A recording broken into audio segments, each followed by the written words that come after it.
So in this video I'm going to talk to you guys about something I was reminded of yesterday when I found this shock doctor at a local sports pro shop.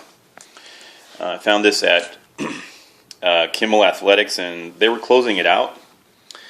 I found it at Kimmel Athletics in Redmond, Washington. It's a great store. But anyway, so you can see the closeout price of $1, and this is designed or was marketed as a forearm guard, but there's these other ones on the market like this that are actually marketed as elbow guards for football or other sports. So I'll talk about that in a second, okay? So I pulled these shock doctors out of the bag, and you can see it's very, very similar, except for the shape. And why this video is important is because the reminder that I had is of my injury that occurred when I was 14. It's an elbow injury. And so this video is about arm injuries and avoiding arm injuries.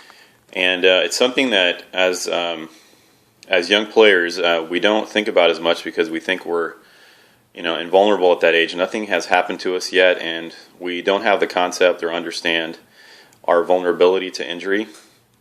Our bodies are tissue.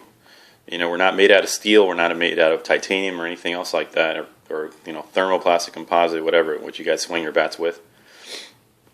But the main causes of injury are overuse, the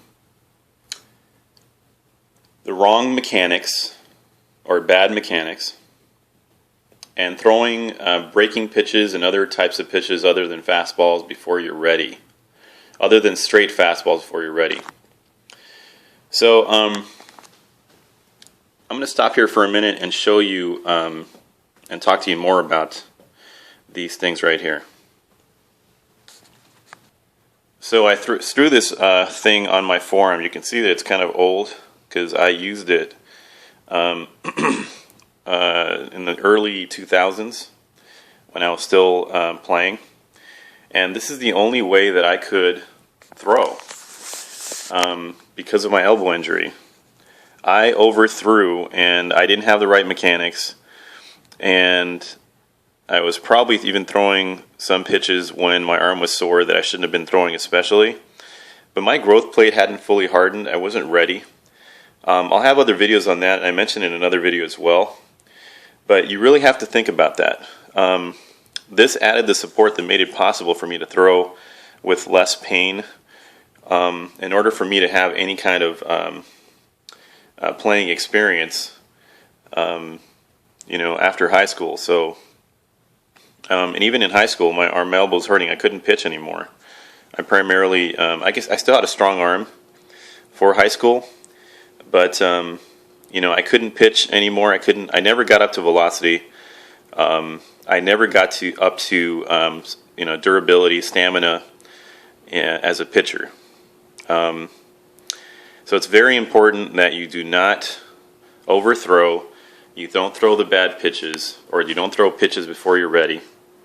That you have good mechanics, good solid mechanics. And that's another thing that's very important to look at.